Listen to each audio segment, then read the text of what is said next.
কখনো বেতল দেখেছেন? আমি কখনো বেতল দেখিনি, তো আজকে আপনাদের বেতল দেখাইতেছি। তো চলেন বেতল দেখেন। এই বেতল জিনিসটা হলো মনে করেন বেত গাছে ধরে, আর এই বেতল গাছে কি গাছে সেটা আপনাদের দেখাইতেছি, চলেন।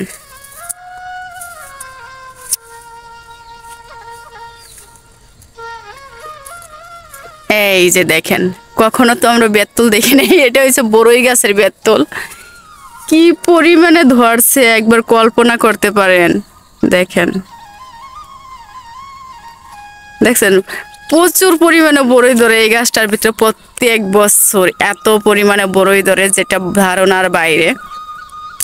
তাই এই বছরও ধরছে। এই গাছের বড়ইগুলো অবশ্য খুবই ভালো, আর যদি মনে করেন ধনিয়া পাতা দিয়ে ছেঁচা যায় তাহলে অনেক ভাল লাগে। আমরা ধনিয়া পাতা দিয়ে বড়ি ছেঁচা খাই। জানি না কার দেশে কিরকম খান, সবাই দেশে হয়তো আলাদা করে খান, কিন্তু আমাদের দেশে বড়ি পাতাতে বেশিরভাগ আমরা ছেঁচাই খাই। বিট লবণ বানাই অনেক খাই, কিন্তু সবচাইতে ছেঁচাটাই বেশি খাওয়া হয়। আর এই গাছের বড়িগুলো ভীষণ স্বাদ লাগে। আর এই গাছের বড়ি সবাই লাস্টে পাকে।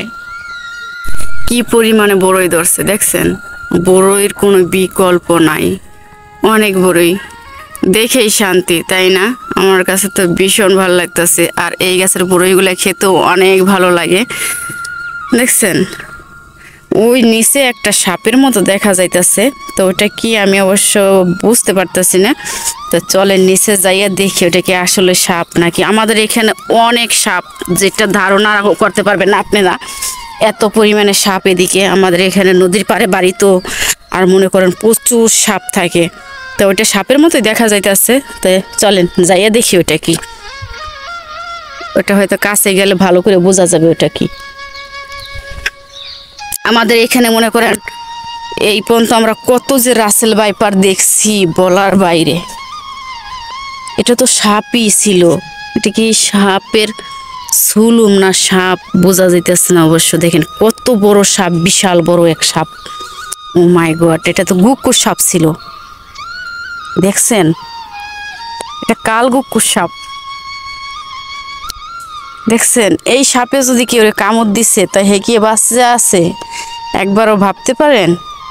দেখেন, বললাম না আমাদের এখানে এত সাপ বলার বাইরে। দূর থেকেই দেখা যাইতেছিল সাপটা, এখন এর কাছে এসে দেখি আসলে এটা সাপই। দেখছেন, সাপের কোনো বিকল্প নাই আমাদের এখানে। বলি না, জানি না কারা রাসেল ভাইপার দেখছেন না দেখছেন, কিন্তু আমাদের এখান থেকে অনেক রাসেল ভাইপার মারা হয়েছে, অনেক রাসেল ভাইপার মারা হয়েছে। আর এটা হচ্ছে গুক্কুর সাপ। দেখছেন, যারা গুক্কুর সাপ চিনেন তারা অবশ্যই ভালো করে দেখলে বুঝতে পারবেন যে হ্যাঁ, এটা গুক্কুর সাপই।